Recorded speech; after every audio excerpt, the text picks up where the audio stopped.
la historia de nuestro país. De este lado tenemos los facímiles de la Constitución de 1824, 57 y 17. Iniciamos con los sentimientos de la nación. Por favor. Bienvenidos, soy Soldado Redondo. Vamos a hablar un poco de los sentimientos de la nación. Fue escrito el 14 de septiembre de 1813 en Chilpancingo, Guerrero. Trata la autonomía al pueblo de México. Trata lo que querían evitar, la esclavitud y la tortura. En este documento viene un aspecto muy importante, que es el número 1, dice: la religión católica será la única, sin tolerancia a ninguna otra. Recordemos, en esos años éramos católicos desde que nacíamos hasta que moríamos. ¿Sí? Morelos plasmó los sentimientos de la nación, su pensamiento socioliberal y su profundo conocimiento de las necesidades del pueblo de México. También nos habla que un día después de su lectura, el Congreso nombró a Morelos como generalísimo, mismo que rechazó humildemente, manifestando que solamente era un siervo de la nación. Así conocemos a Morelos, siervo de la nación. Esta es la base fundamental para las constituciones que nos rigen hasta el día de hoy. ¿Sí? A continuación, mi compañero les va a hablar de la Constitución de 1824. Buenos días, soy el Cabo Ríos. Aquí tenemos la Carta Magna denominada Constitución Federal de los Estados Unidos Mexicanos. Entró en vigor el 4 de octubre de 1824 durante la presidencia de Guadalupe Victoria y tiene como antecedente Carta Constitutiva. Asimismo, recibe una gran influencia de la Constitución norteamericana y de la española. Consta de 7 títulos y 171 artículos, en la que resalta la soberanía e independencia de nuestro país, el poder ejecutivo, legislativo y judicial. Por este documento el país asumió el nombre de Estados Unidos Mexicanos. Si gustan pasar a la siguiente constitución, tengan buen día. Buenos días, soy el soldado Amparán. Les voy a hablar de la segunda constitución que se estableció en México, la cual fue promulgada el 5 de febrero de 1857. La constitución está compuesta de 8 títulos y 128 artículos. La componen 100 páginas. La Constitución de 1857 es de pensamiento liberal. Para que se estableciera pasó por un conflicto que fue la Guerra de Reforma, la cual duró 10 años, que fue entre los liberales y los conservadores, que los conservadores buscaban un sistema de gobierno monárquico, los liberales buscaban la democracia. Uno de los liberales que luchó para que se estableciera fue don Benito Juárez García, el cual asimismo también durante el gobierno de esta constitución, ¿no?, cuando se estableció, separó a la iglesia del gobierno, lo que permitió que la religión católica no fuera la única que pudiéramos tener.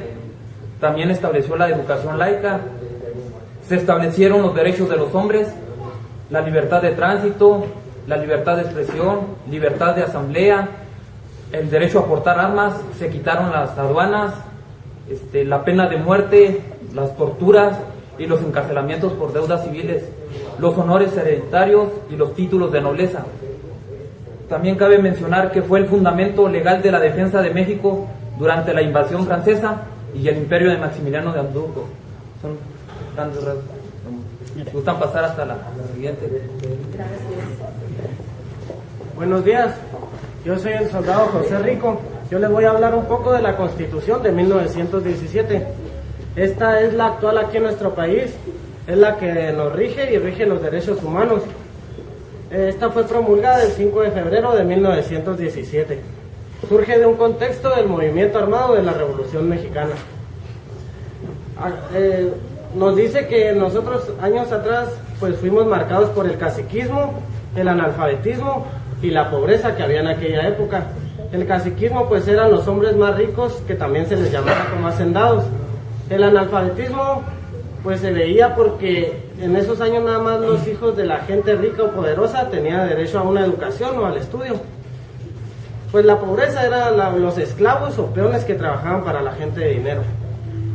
En este año, don Venustiano Carranza, él es el primer jefe del ejército constitucionalista y también presidente en este año.